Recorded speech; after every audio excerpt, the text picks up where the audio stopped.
Everyone, this is a play to today. Back with another how to play. Today we're looking at how to play this game, Deadfall, which is a bluffing game by James Ernest and Crab Fragment Labs. And this is a deck designed by Bill McGuire. It's a fantasy deck specifically made for this game, Deadfall. However, what this deck is simply a pairs deck, which I have other pairs decks that I've used in other how to plays. And a pairs deck is a triangular deck that has cards in it numbered 1 through 10, and it's 1-1, which is a dragon, 2 2s, 3 3s, 4 4s, all the way up to 10 10s. And in this game, they say it's a bluffing game. Everyone's going to have some coins or chips, and everyone is going to put, at the start of each round, $1 into the pot. And everyone is going to get 6 cards. Now, if you are playing with 2 players, you will each get 7 cards instead. Let me just hand these out. Deal them out, I should say. And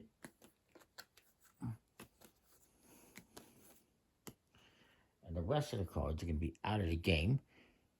And that plays into the bluffing because you don't exactly know who's going to have what.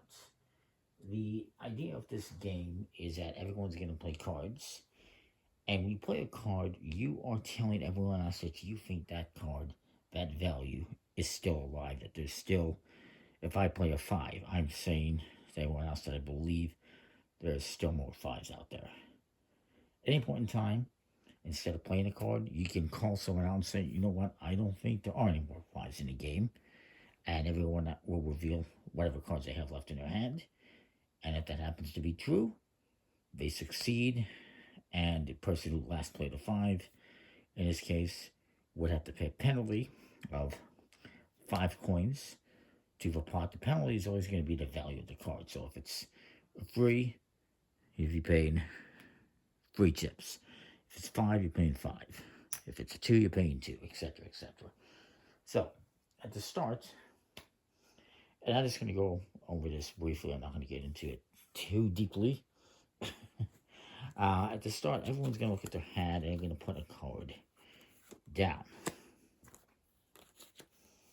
So we'll do that. And you're probably going to play a low card, although you technically don't have to.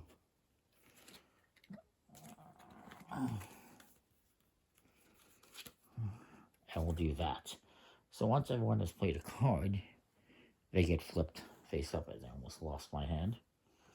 Let's see what we got here. And it's just kind of people indicating, you know what?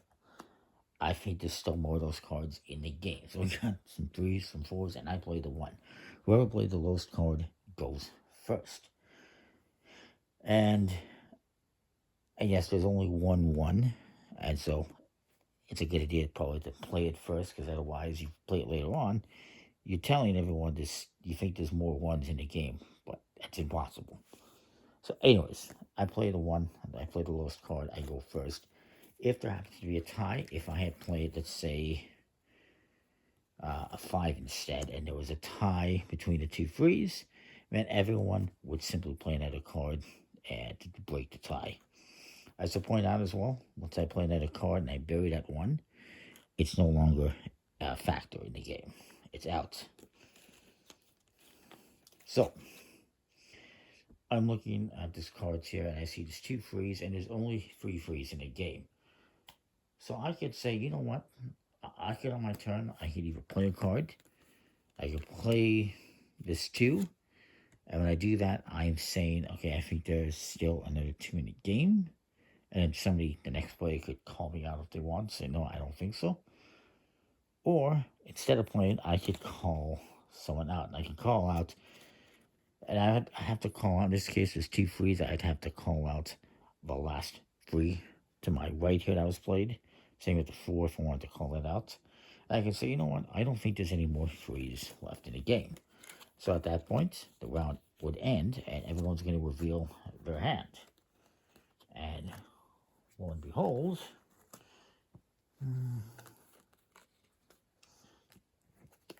there is no more freeze.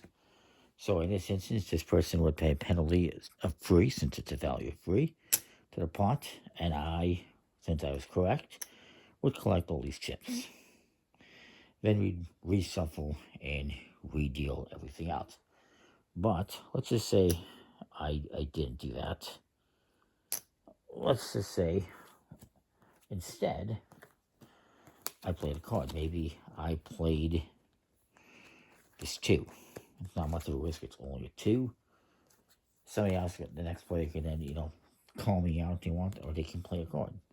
But maybe they play, they can play an 8. And then the next person, maybe they play a 5. And then this person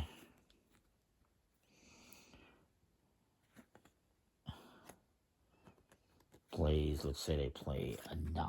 They're going to be safe. And then this person, they say, I'm going to play a 4. They're going to play a 4. And it comes to me and I say, I don't think there's any more 4s left in the game. I'm going to call you out. So at this point, since we continued, everyone would reveal their hands. Lo and behold, there is no more 4s. And this guy paid a penalty for it. It's him again. I'm picking on this guy. And I would collect the chips. That's the general gist of the game. We're going to be playing cards. And again, when you play a card, when I play a 2, I am saying I think there's more 2s. There's one more 2 out there. And it's not dead. But if somebody else thinks there's no more 2s, which there isn't, they can call me out. And they'd be correct in this instance. And I'd have to pay $2 into that pot. And they would collect the wins. But it's the general gist of the game. It's an interesting little bluffing game with pretty cool artwork. With fantasy characters. Obviously, afterwards you would shuffle up the entire deck and deal it back out. There's a couple of different variants you can throw in there. One is called the Cherry, which involves the freeze, which is a cherry in a pairs deck. And the idea is I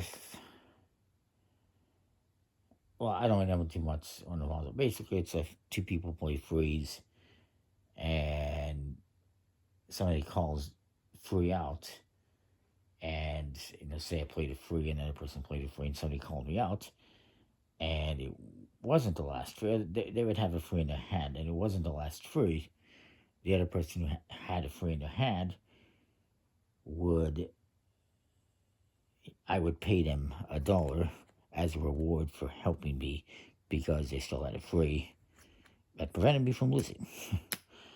That's a general deal for that. And then the other one is, I forget what it's called. It involves the 9s and 10s. Because there's lots of 9s and 10s, there's 9, 9, and 10, 10s, it's really easy to play them. And so the idea of this rule is, if you're the first person to play a 9, you pay a penalty of a chip, $1, because it's super easy to play a 9 and not get busted. If you're the first person to play a 10, you pay 2, and that changes things up a little bit, I would say, because why are they paying $1 or $2 to play a card when they can play a different card for free? Type of a thing. It's pretty interesting. Is there anything else? In terms of dealing, I should mention, anyone can deal. The dealer does not influence who is the start player. It's who plays the lowest card. So one person can deal the whole game, or you can take turns, or whatever you want. And that's pretty much it. I think it's a pretty interesting game. If you like bluffing games, you might want to check this out. Pairs deck, the Deadfall deck. You can get this printed from Drive-Thru Cards. You might be able to purchase it somewhere else as well. Not entirely sure, but that's where I got mine. Pairs decks are out there. You can get them either through drive-through cards or elsewhere. And that's all you need for this is a pairs deck. This is just a special pairs deck. And with the pairs deck, there's many different games you can play as well. So anyway, that is Deadfall. Hopefully that makes sense. Comment, like, subscribe. Let me know what you think. We'll see you next time. Thanks for watching.